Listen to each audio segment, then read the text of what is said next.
ಇನ್ನು ಬಿಜೆಪಿ ಪಕ್ಷದಲ್ಲಿ ಇನ್ನೂ ಬಗೆಹರಿದಿಲ್ಲ ಬಿಕ್ಕಟ್ಟು. ಒಗ್ಗಟ್ಟಿನ ಸಂದೇಶವನ್ನ ಕೊಟ್ಟರೂ ಕೂಡ ಮುಖಂಡರಲ್ಲಿ ಬಿಕ್ಕಟ್ಟು ಅನ್ನೋದು ಮುಂದುವರಿತಾ ಇದೆ. ರಾಜ್ಯಾಧ್ಯಕ್ಷರಾದ BY ವಿಜಯೇಂದ್ರ ಸಂದೇಶವನ್ನ ಕೊಟ್ಟರೂ ಕೂಡ ಡೋಂಟ್ ಕೇರ್ ಅಂತ ಹೇಳಲಾಗ್ತಾ ಇರುವಂತದ್ದು. ಶಮನವಾಗದ ಬಿಕ್ಕಟ್ಟು ಬಾಗಲಕೋಟೆ ಉಪಚುನಾವಣೆಯ ಕಗ್ಗಂಟಾಗಿದೆ ಇದೀಗ. ಈ ಒಂದು ಸಂದರ್ಭದಲ್ಲಿ ಇನ್ನೂ ಕೂಡ ಬಿಕ್ಕಟ್ಟು ಜಾಸ್ತಿ ಆಗ್ತಾ ಇದೆ. ಒಗ್ಗಟ್ಟಿನ ಸಂದೇಶವನ್ನ ನೀಡಿದ್ರು ಕೂಡ ಮುಖಂಡರಲ್ಲಿ ಬಿಕ್ಕಟ್ಟು ಮುಂದುವರಿತಾ ಇದೆ. ರಾಜ್ಯಾಧ್ಯಕ್ಷರಾದ ವಿಜಯೇಂದ್ರ ಸಂದೇಶವನ್ನ ನೀಡಿದ್ರು ಕೂಡ ಡೋಂಟ್ ಕೇರ್ ಅಂತ ಹೇಳಲಾಗ್ತಾ ಇದೆ. ಶಮನವಾಗಿಲ್ಲ ಬಿಕ್ಕಟ್ಟು. ಬಾಗಲಕೋಟೆ ಉಪಚುನಾವಣೆಯಲ್ಲಿ ಇದೀಗ ಕಗ್ಗಂಟಾಗಿದೆ. ಬಿಜೆಪಿ ಪಕ್ಷದಲ್ಲಿ ಆಂತರಿಕ ಗಲಭೆಗಳು ಜಾಸ್ತಿ ಇರುವಂಥದ್ದು. ರಾಜ್ಯಾಧ್ಯಕ್ಷರಾದ BY ವಿಜಯೇಂದ್ರ ಅವರು ಈ ಕುರಿತಾಗಿ ಸಂದೇಶವನ್ನು ಕೂಡ ಕೊಟ್ಟಿದ್ದಾರೆ.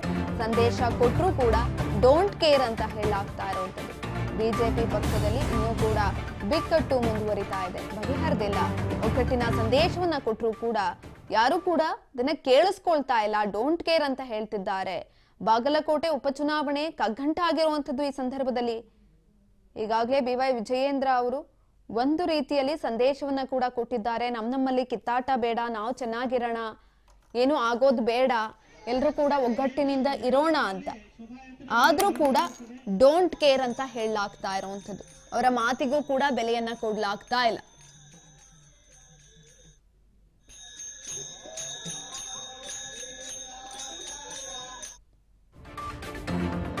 ಇನ್ನು ಹಾಲಿ ಹಾಗೂ ಮಾಜಿ ಶಾಸಕರ ಪ್ರತ್ಯೇಕ ಬಣಗಳ ಮೆರವಣಿಗೆ.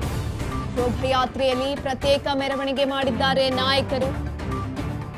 ಹಿಂದೂ ಸಮ್ಮೇಳನದ ಅಂಗವಾಗಿ ಆಯೋಜನೆ ಮಾಡಿದಂತಹ ಶೋಭಯಾತ್ರೆ ಇದು.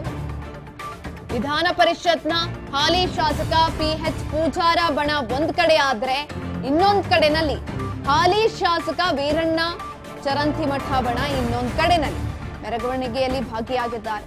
ಹಾಲಿ ಹಾಗೂ ಮಾಜಿಗಳ ನಡುವೆ ನಾನೊಂದು ತೀರಾ ನೀನೊಂದು ತೀರಾ ಅಂತ ಇರುವಂತದ್ದು. ಶೋಭಯಾತ್ರೆಯಲ್ಲಿ ಪ್ರತ್ಯೇಕ ಮೆರವಣಿಗೆಯನ್ನ ಮಾಡಲಾಗ್ತಾ ಇದೆ.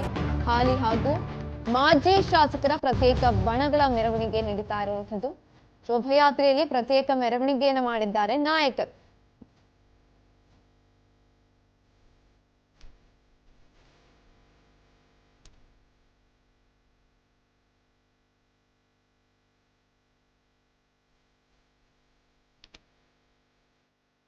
ಹಿಂದೂ ಸಮ್ಮೇಳನದ ಅಂಗವಾಗಿ ಆಯೋಜನೆ ಮಾಡಿದಂಥದ್ದು. ಶೋಭಯಾತ್ರೆಯಲ್ಲಿ ಪ್ರತ್ಯೇಕ ಮೆರವಣಿಗೆಯನ್ನು ಮಾಡಿದ್ದಾರೆ ನಾಯಕರು. ವಿಧಾನ ಪರಿಷತ್ನ ಹಾಲಿ ಶಾಸಕ PH ಪೂಜಾರ ಬಣ ಒಂದ್ ಕಡೆ, ಇನ್ನು ಹಾಲಿ ಶಾಸಕ ವೀರಣ್ಣ ಚರಂತಿಮಠ ಬಣ ಇನ್ನೊಂದ್ ಕಡೆನಲ್ಲಿ ಮೆರವಣಿಗೆಯನ್ನು ಮಾಡಿರುವಂಥದ್ದು.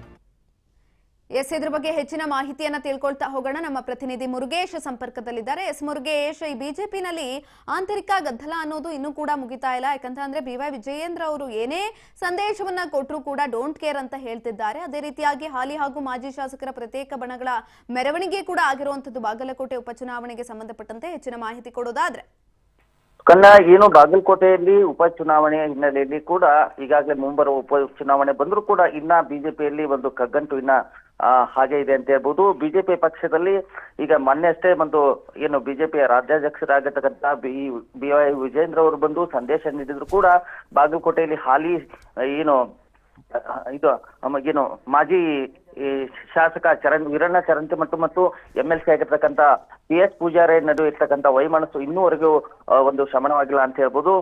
ಮೊನ್ನೆ ವಿಜಯೇಂದ್ರ ಅವರು ಹೇಳಿದ್ರು ಕೂಡ ಇನ್ನ ಒಂದು ಕ್ಯಾರೆ ಅನ್ನೋದೇ ಒಂದು ಒಗ್ಗಟ್ಟಿನ ಮಂತ್ರವನ್ನ ಜಪನ ಮಾಡ್ತಾ ಇದ್ದಾರೆ ಅಂತ ಹೇಳ್ಬೋದು. ಬಾಗಲಕೋಟೆಯಲ್ಲಿ ಇನ್ನೂವರೆಗೂ ಯಾವುದೇ ರೀತಿಯಾಗಿ ಒಂದು ಬಿಕ್ಕಟ್ಟು ಶಮನವಾಗಿಲ್ಲ ಮತ್ತು ಹಾಲಿ ಶಾಸಕರ ಎರಡು ಪ್ರತ್ಯೇಕ ಒಂದು ಬಣಗಳು ಇದಾವೆ ಅಂತ ಹೇಳ್ಬೋದು. ಯಾಕಂದ್ರೆ ಹಿಂದೂ ಸಮ್ಮೇಳನದಲ್ಲಿ ಆಯೋಜನೆ ಮಾಡಿದಂತಹ ಸಂದರ್ಭದಲ್ಲಿ ಒಂದು ಶೋಭಾಯಾತ್ರೆಯನ್ನ ಹಮ್ಮಿಕೊಳ್ಳಲಾಗಿತ್ತು. ಹಮ್ಮಿಕೊಂಡ ಸಂದರ್ಭದಲ್ಲಿ ಇದು ಮಾಜಿ ಶಾಸಕರದ ಒಂದು ಯಾತ್ರೆ ಹೋದ್ರೆ ಒಂದು ಏನು ಹಾಲಿ ಏನು PH ಪೂಜಾರ್ ಅವರು ಇದ್ದಾರೆ ವಿಧಾನ ಪರಿಷತ್ ಸದಸ್ಯರು, ಅವ್ರದೇ ಒಂದು ಯಾತ್ರೆ ಒಂದು ಅಂದ್ರೆ ಪ್ರತ್ಯೇಕವಾಗಿ ಒಂದು ಇಬ್ಬರು ಕೂಡ ಒಂದು ಯಾತ್ರೆಗಳಲ್ಲಿ ಭಾಗವಹಿಸಿದ್ರು. ಹೀಗಾಗಿ ನೋಡಿದ್ರೆ ಇಬ್ಬರು ಇನ್ನೂವರೆಗೂ ತಮ್ಮ ಶಮನವು ಇನ್ನ ಬಿಕ್ಕಟ್ಟಾಗಿಲ್ಲ ಅನ್ನೋ ಮಾತು ಕೇಳಿ ಬರ್ತಾ ಇದೆ. ಹೀಗಾಗಿ ಒಂದು ಬಿಜೆಪಿ ಗೆಲುವಿಗೆ ರಣತಂತ್ರವನ್ನ ಒಂದು ಎಲ್ಲ ವಿಜೇಂದ್ರ ಅವರು ಒಂದು ರಣತಂತ್ರವನ್ನು ಹುಡಿದ್ರು ಕೂಡ ಅದು ಒಂದು ಎಲ್ಲೋ ಒಂದ್ ಕಡೆ ಉಲ್ಟಾ ಹೊಡಿತಾ ಇದೆ ಅನ್ನೋದು ಕಂಡು ಬರ್ತಾ ಇದೆ. ಒಗ್ಗಟ್ಟಿನ ಸಂದೇಶ ನೀಡಿದ್ರು ಇನ್ನೂವರೆಗೂ ಇಬ್ಬರಲ್ಲಿ ಒಂದು ಬಿಕ್ಕಟ್ಟು ಇನ್ನ ಮುಂದುವರೆದಿದೆ. ಹೀಗಾಗಿ ಒಂದು ನಿಷ್ಠಾವಂತ ಈಗ ಇರ್ತಕ್ಕಂಥ ಬಿಜೆಪಿ ಕಾರ್ಯಕರ್ತರಲ್ಲಿ ಸಾಕಷ್ಟು ಒಂದು ಅಸಮಾಧಾನ ಉಂಟಾಗಿದೆ ಅಂತ ಹೇಳ್ಬೋದು. ಯಾಕಂದ್ರೆ ಅಭ್ಯರ್ಥಿ ಘೋಷಣೆ ಮುಂಚೆಯೇ ರಾಜ್ಯಾಧ್ಯಕ್ಷ ಆಗಿರ್ತಕ್ಕಂಥ ಮುಖಂಡರು ಮಧ್ಯೆ ವೈಮನಸ್ಸನ್ನ ಸರಿ ಮಾಡಬೇಕಾಗಿತ್ತು. ಇನ್ನೂವರೆಗೂ ಸರಿ ಮಾಡದ ಇರದ ಹಿನ್ನೆಲೆಯಲ್ಲಿ ಕೂಡ ಈ ರೀತಿಯಾಗಿ ಒಂದು ಮುಂದುವರೆದಿದೆ ಅಂತ ಹೇಳ್ಬೋದು. ಮತ್ತೆ ಮುಂಬರುವ ಚುನಾವಣೆಯಲ್ಲಿ ಇಬ್ಬರ ಒಂದು ಶಮನವನ್ನು ಸರಿ ಹೋಗದೇ ಇದ್ರೆ ಮತ್ತು ಬಿಜೆಪಿ ಪಕ್ಷಕ್ಕೆ ಒಂದು ಸಾಕಷ್ಟು ಒಂದು ರೀತಿಯಾಗಿ ಸೋಲುವಂತ ಸಾಧ್ಯತೆಗಳು ಬಹಳಷ್ಟು ಇದೆ ಅಂತ ಹೇಳ್ಬೋದು. ಧನ್ಯವಾದಗಳು ಮುರುಗೇಶ್ ಹೆಚ್ಚಿನ ಮಾಹಿತಿಗಾಗಿ.